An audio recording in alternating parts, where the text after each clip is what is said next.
ese wigeze wibaza ko umuntu ashobora gufunga imyaka 25 yose agafungwa n'abavandimwe be azira gusa urukundo? Uyu munsi turavuga inkuru ibabaje cyane ya Blanche Monnier, inkuru y'ukuri yabereye mu Bufaransa kandi ikomeje gutanga amasomo akomeye no muri iki gihe. Blanche Monnier yarazwi cyane kubera ubwiza bwe budasanzwe. Blanche yari ishusho y'ubwiza, ikinyabupfura n'ubwitonzi, akaba intangarugero y'umukobwa wifuzwaga na benshi. Ariko inyuma y'iyo sura igaragara neza hari hihishe ibanga rikonje kandi riteye ubwoba, inkuru y'umwijima yuzuyemo ubugome n'ubugambanyi ndengakamere, inkuru yagombaga gusiga ikimenyetso kidahanagurika mu mateka y'isi.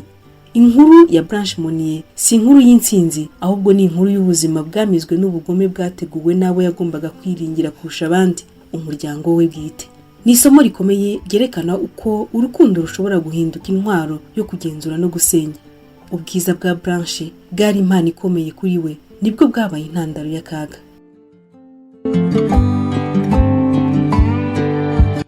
Blanche Monnier yavutse ku itariki ya 2 z'ukwezi kwa gatatu mu 1849 mu mujyi wa Poitiers, mu muryango wifite kandi wubahwa cyane. Yari umukobwa mwiza w'umuhanga kandi wakundwaga na benshi. Abasore b'intarumikwa bageragezaga kumwiyegereza, ariko umutima we awuha umusore umwe rukumbi, umusore yakundaga by'ukuri. Ariko urwo rukundo ntirwashimishije nyina, Madame Monnier. Kuri we uwo musore ntiyari akwiriye umuryango wabo, aho gushyigikira umwana we yahisemo kumurwanya. Blanche yari umukobwa mwiza cyane kandi wakundwaga na benshi, cyane cyane igihe yari afite imyaka 20. Yifuzwaga n'abasore beza b'amabogari kandi bakomoka mu muryango ikomeye icyo gihe, ariko ntiyigeze yemerera n'umwe muri bo. Nyuma yaho Blanche yakunze umusore wari umunyamategeko wamurutaga mu myaka. Uwo musore utarakomokaga mu muryango wifite cyangwa ubahwa nk'uwa Blanche yarabayeho mu buzima bworoheje. Ibi bikimenyekana, nyina wa Blanche, Madame Monnier, yababajwe cyane n'urwo rukundo. Yabonaga ko rwari igisebo ku muryango wabo, cyane cyane ko Blanche yari umukobwa uzwi, wubahwa kandi wifuzwaga na benshi. Nyina wa Blanche yakoze ibishoboka byose ngo abatandukanye, ariko biranga. Amaherezo yahisemo guhatira Blanche kureka uwo mugabo no guhagarika urwo rukundo burundu, ariko Blanche arabyanga. Kubera ko Blanche yanze guheba uwo yakundaga, nyina wamubyaye, Madame Monnier, yafashe icyemezo gikomeye kandi kibi cyane. Yamufungiye mu cyumba gito cyane mu cyari hejuru mu nzu yabo, agamije kumuhana no kumubuza kongera kubona umukunzi we. Kubwe Blanche yari yakatiwe gupfa buhoro buhoro. Blanche yamaze imyaka 25 yose afungiye muri icyo cyumba gito kidafite n'idirishya na rimwe. Ibyo bisobanura ko yamaze iyo myaka yose mu mwijima, atabona n'urumuri rw'izuba na gato. Ikibabaje kurushaho nuko yamaraga igihe kinini ahabwa ibiryo bike kandi bibi. Babuze ubumwica ngo bamuvaneho, ahubwo akomeza kumwica urubozo gahoro gahoro. Intego yari kumubabaza no kumukuramo umutima, akaba ari muzima ariko yarapfuye mu mutima.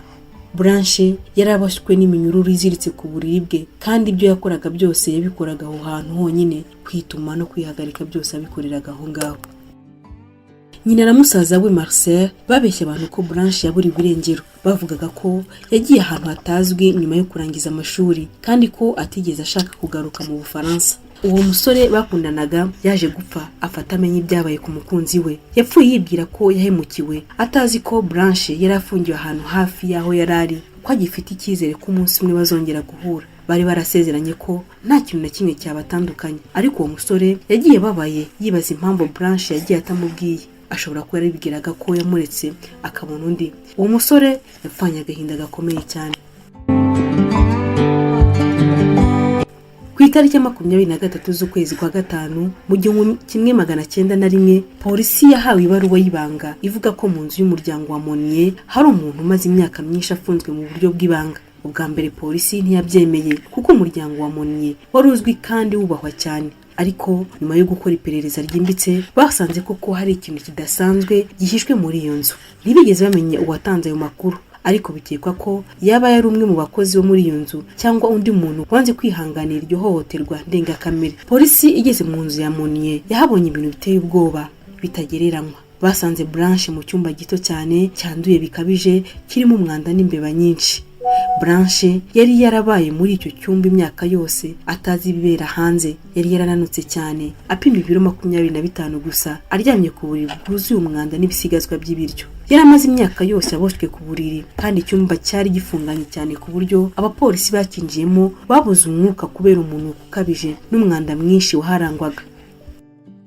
Madame Monnier akaba na nyina wa Blanche yahise atabwa muri yombi, ariko yapfuye nyuma y'iminsi 15 gusa ataragezwa imbere y'urukiko. Yapfuye atarasaba imbabazi cyangwa ngo asobanure impamvu yakorewe umwana wiyibyariye iryo hohoterwa rikabije. Benshi bakeka ko yaba yariyahuye. Musaza wa Blanche, Marcel, nawe yarafashwe, ariko urukiko rwavuze ko atarafite ubushobozi busesuye bwo gufata ibyemezo kubera igitutu n'iyoborwa ribi rya nyina, bityo yakuweho bimwe mu byaha ararekurwa. Ibi byarakaje abantu benshi bumva ko sosiyete y'icyo gihe yashatse guhishira ukuri, wenda bitewe n'amafaranga n'icyubahiro by'uwo muryango. Blanche yahise ajyanwa kwa muganga yitabwaho ku buzima bw'umubiri n'ubwo mu mutwe. Ikibabaje nuko ibikomere byo mu mutwe bitigeze bikira. Ntiyashoboye kongera kubaho nk'uko yari asanzwe abayeho mbere y'uko afungirwa muri icyo cyumba. Yarangirije ubuzima bwe mu bitaro by'abarwayi bo mu mutwe. Iyi nkuru iteye agahinda yaje kwandikwa no kumenyekana ku isi hose binyuze mu gitabo cyitwa La Séquestre des Potiers, cyanditswe n'umwanditsi w'umufaransa André Gide mu 1930. Iki gitabo cyagarutse ku buzima bwa Blanche Monnier nk'urugero rukomeye rw'ihohoterwa rikorwa mu izina ry'urukundo, icyubahiro n'imigenzo ya sosiyete. Cyatumye isi yose imenya ukuri kw'iyi nkuru yarahishwe igihe kirekire. Tugana ku musozo, twavuga ko ramwe mu masomo iyi nkuru dusigiye. Inkuru dusigiye ko ababyeyi bagomba kurinda abana babo ntibabe abica mu izina ry'icyubahiro. Icyubahiro n'amafaranga ntibigomba kurenza ubuzima bw'umuntu. Guceceka kandi kwihohoterwa no gushyigikira ikibi.